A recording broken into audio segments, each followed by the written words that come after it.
Well, hello, everyone. Thank you for coming one more time for CSI, Creator's Source of Inspiration. We are here today with Colleen, my co-host, and our special guest today of Shanley Ewen-Smith, all the way from Australia.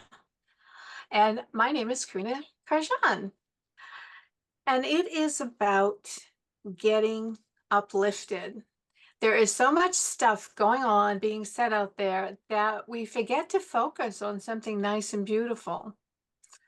And today, in this short period of time that we share with you, we would like to bring that to you, something inspirational. So, having said that, Shanley, what is inspiration to you? Oh, thank you, Karina, and thank you very much for having me. I'm really honored to be here and to share a little bit about my thoughts on inspiration and what that means to me. So, I guess it's different to for everybody, but what inspiration really means to me is something that fires up my heart, that speaks to my heart and my values, that makes me I guess, inspired to follow that way. It sparks a fire in me that, it's so beautiful. I love to be inspired. I love inspiring other people. I think one of the things I'm inspired about is something that I enjoy to do a lot, which is sailing on the ocean. And so I love to watch a couple on YouTube who are an Australian couple. They have a couple of young kids, but I'm inspired by them and I feel inspired because they live life differently.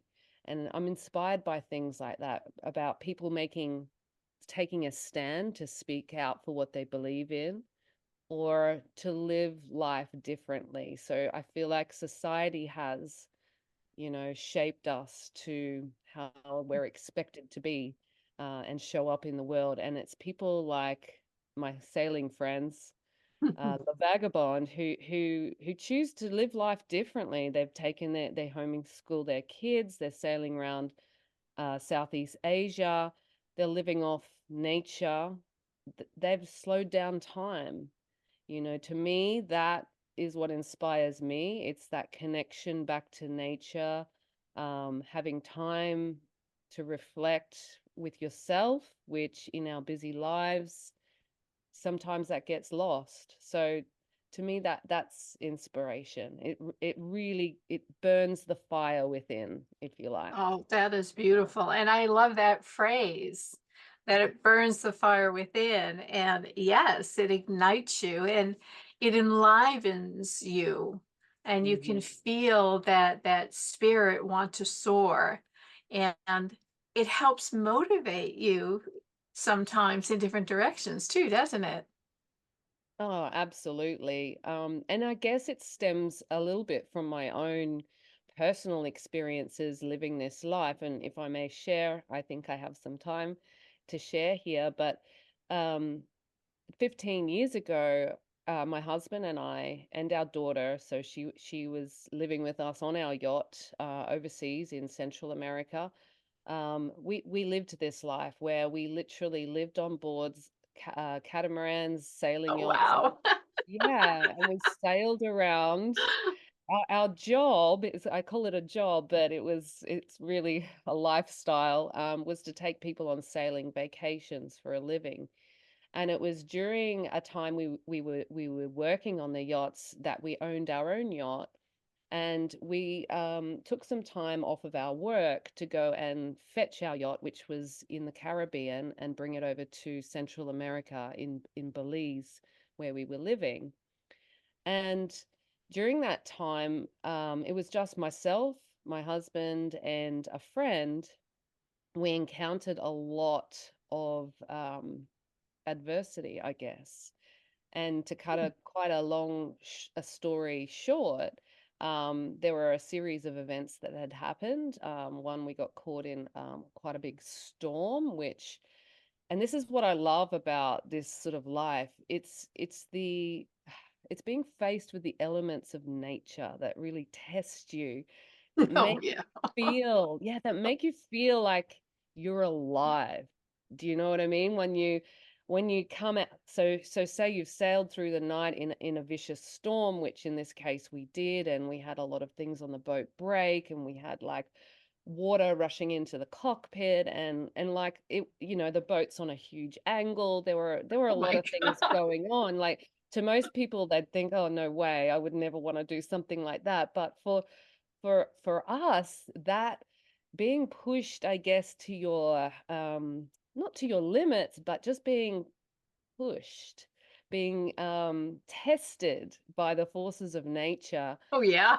that it makes you feel so alive. And yeah, back to this story, is we got caught in a storm in one part of it. On the other part of it, we had some engine issues for our yacht, and we had no wind to sail anymore. The wind had literally just stopped, and we had an engine issue. So, if you like, we were somewhat stranded where we were in the ocean, running out of food and water and those sorts of things. So, we Oh actually my had to God. make a beeline to the coast.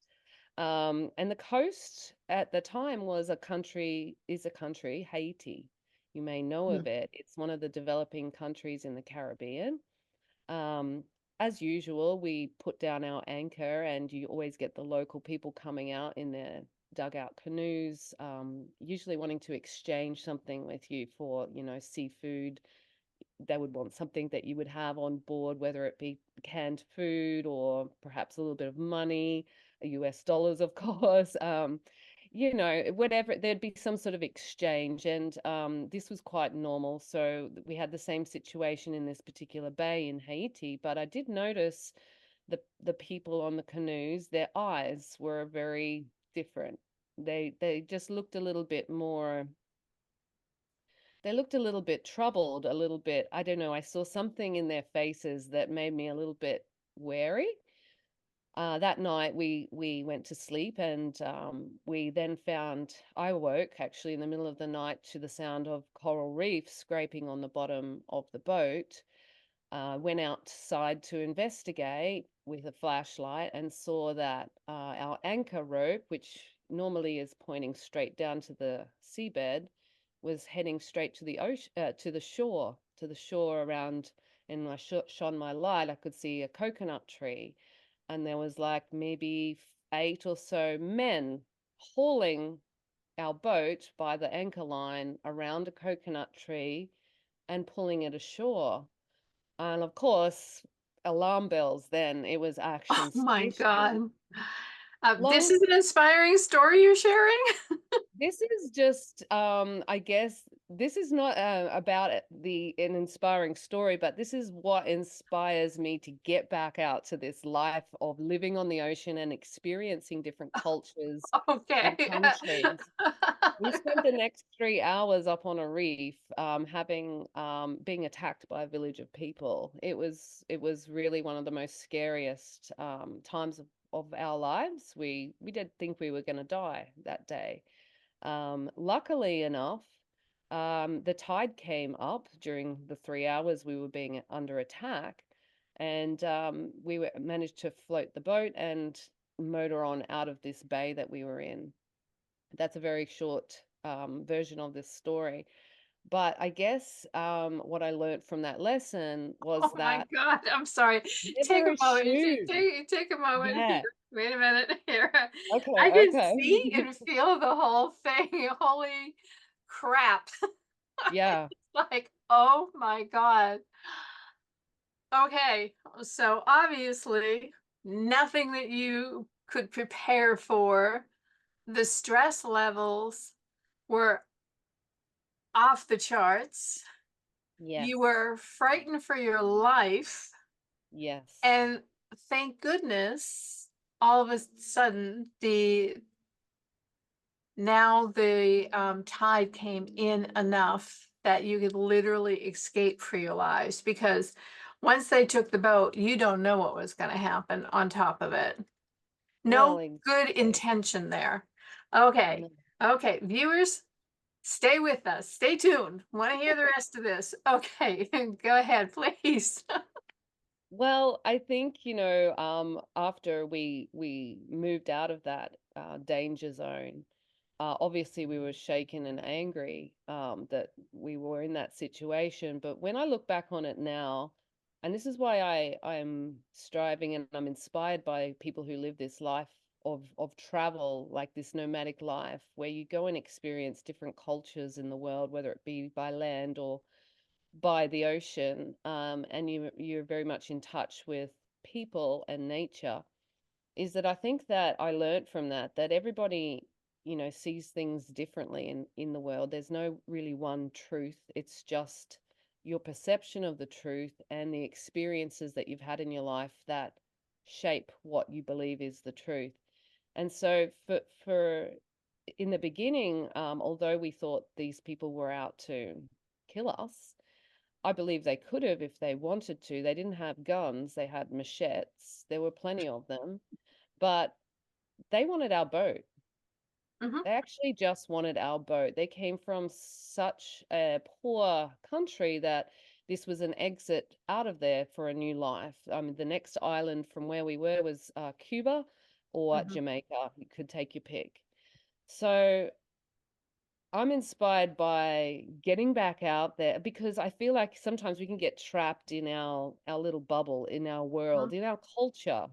And if you just sort of step outside of that and see what else, I don't know, you just feel so enriched, not having near death experiences, but but just yeah, exploring and being out there in the world and seeing other ways of living. Yes. Well, I can definitely understand that. Yeah. And it is true that everybody can live a different truth.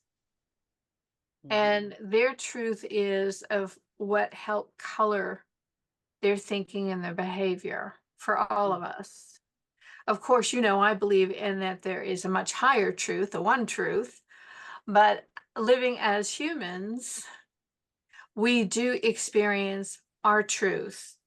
And to help us widen our perceptions and not be so locked down, and in being locked down, we can get highly critical, judgmental, be fearful of things that we don't need to be fearful of. And we can have a deeper understanding of what somebody else is going through. And I think that even though you went through an extreme situation there, I think the moral of the story, uh, once you came through the whole thing, is that your eyes were open a little more. And what your initial thought was, because you went into survival mode, um, that more than likely that wasn't actually what was happening. mm. They Yeah, just wanted to steal your boat. That's all. And that's leave you right. stranded on Haiti. Yeah, So, that's right. okay, so the inspiring part about that, I think, from what I just heard, is to be able to really interact with more people of different lifestyles, different cultures, different ways to understand people that are all on our same planet. Absolutely. Now, I I have know. done a little sailing, okay, and motoring, not a whole bunch like that. I've been to a few places. Um, I've primarily more been by land to know different types of cultures. And for a long time, I was pretty nomadic myself. Living at camp, that saying it was rustic is a nice way to say it. Um, but all different types of lifestyles, including living on a yacht for a while. And it all opens up different thought processes. And it's like, oh, wow, I never would have seen that or experienced that. So I think the word that you used, enrich, our lives, I think that is extremely accurate. Mm. Now, we're not suggesting anybody go out there and put yourself in any level of danger, No. but to experience something a little outside your comfort zone doesn't have to be hugely outside your comfort zone, just enough that you start expanding your wherewithal, your perceptions, because all of our knowledge is based in our perceptions. That's where it originates. So if we want to think broader, bigger, more understanding, more compassionate, then that's one aspect that we all can individually control, is to start expanding how we view things.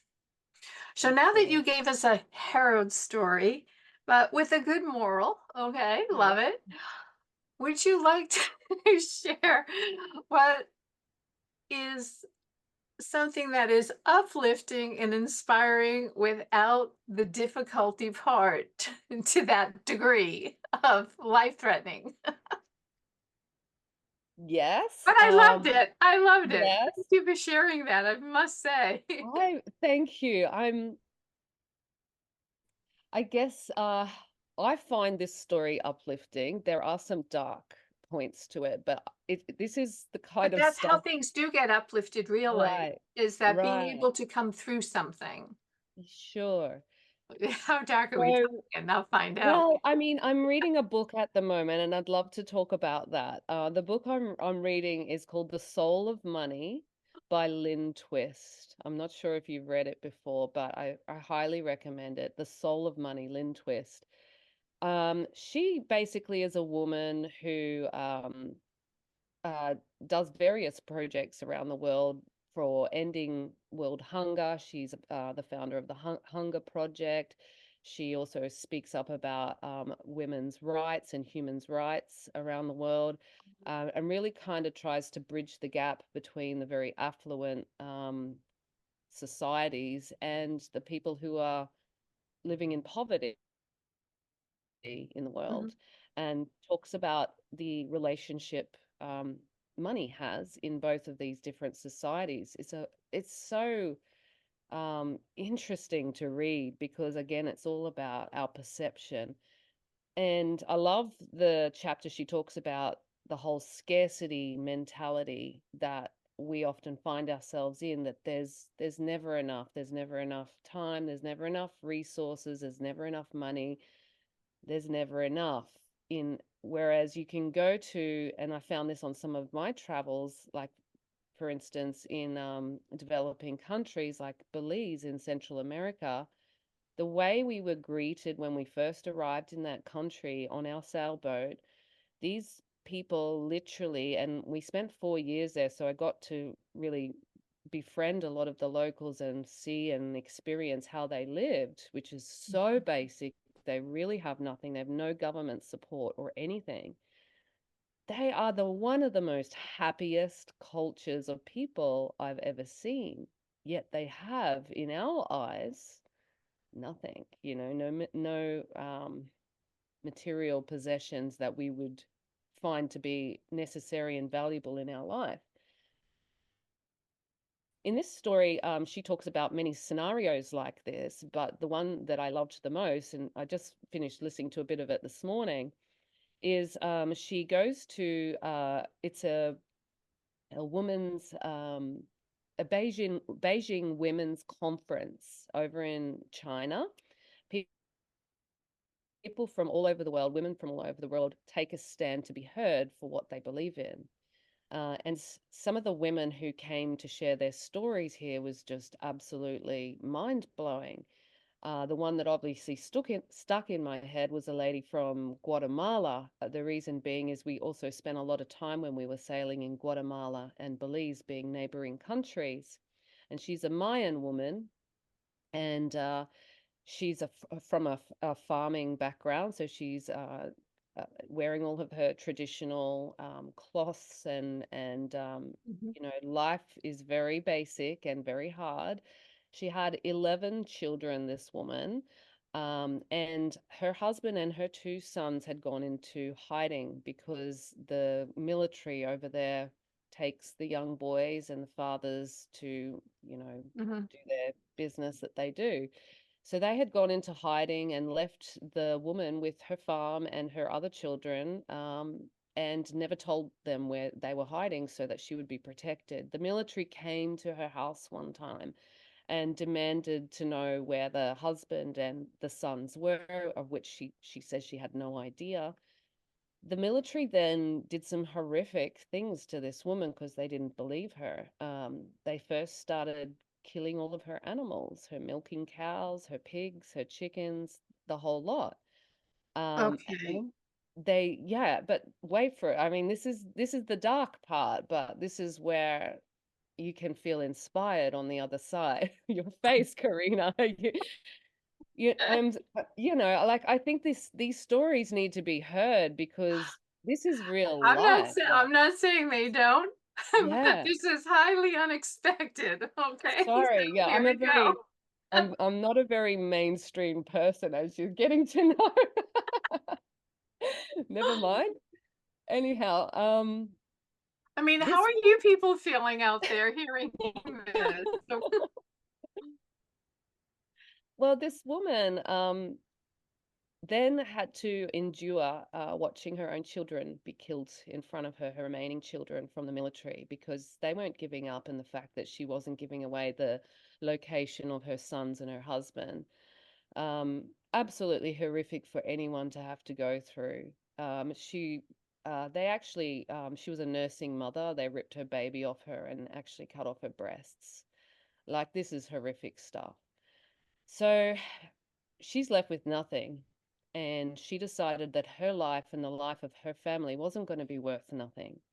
And she heard about this Beijing Women's Conference, and she sold everything she had, her farm, all her pots and pans, all her possessions, everything. And she bought a one-way ticket to Beijing. She didn't have money for accommodation, for food while she was there, or even a return ticket home.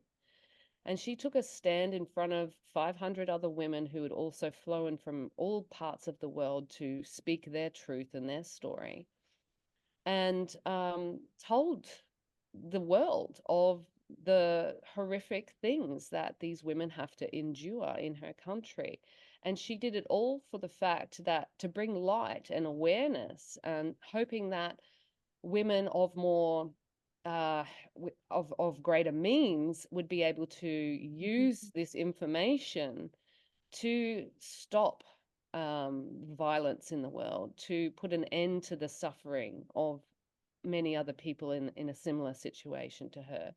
And of course, the book goes on and on with more similar stories to this, which are just horrific. But for somebody to muster all of their energy, all of their life force, all of their material possessions to come to do something so meaningful that can impact so many other people, to try and facilitate change, yeah, that to me is inspiration. Like, that's really, that's big. So that yeah, is huge. That really right. is huge. And You have to get that book. It's really good. and I do know some women that I got to become friends with that survived the killing fields and in China and in Vietnam, both. And they created an organization from survival to thriving, and have been and still are doing a great deal of awareness in all of these areas too, because yeah, there are Mm, some horrific things out there in humanity that is mm, not humanity. correct. Mm, But here's a beautiful thing though, is that from somebody's tragedy, you can be uplifted to take some action and can see that you can take some sort of action. It may not be as bold, but it still shows you no matter what set of circumstances anything is, because that's a relative scale there. All of a sudden, you think your troubles are so bad. Yeah. No, um, that there's plenty of room to take action to help start making change. Yeah. And the thing is if every person could just take ownership of their own life and be responsible for everything that they say and do, that alone energetically starts shifting everything on the planet. And Yeah. so, even though that those stories were harder than I thought they were going to be, perfectly great. I really appreciated you sharing those because Thank it is important to be aware. you. And it is important to start to really take a very strong look inside and say, what was I complaining about? That is like nothing. I should be grateful instead. That's right. And the gratitude is what opens up your heart more Mhm. because you're raising your frequency into a higher vibration. And with that, you start seeing different possibilities, not just for yourself, but for other people, how you can lend a hand where maybe in the past you wouldn't even, not that you didn't want to, you just wouldn't have considered it. Exactly. So I think that is very important. And I really am very appreciative and grateful that you have shared not only your adventures out there, some of them, can't wait to hear more of those, but also that deep level of inspiration. I really appreciate that, Shanley. And Mm. all you Thank you. viewers, I'm really hoping that it can, what was that phrase for you? Light a fire?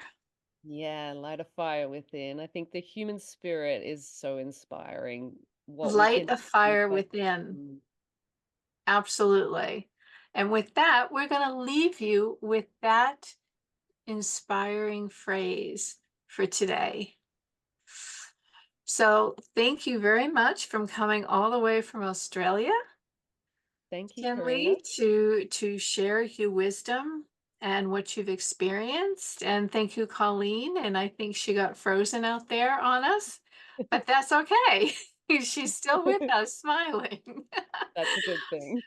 So we thank you very much for being here. Please come and watch the replay and catch some other speakers as well. We have many things happening this month, and always look for us on Thursdays, whether it's CSI, Holistic Health, Vibrant Health, and we have a special encore coming on the 27th of a live workshop.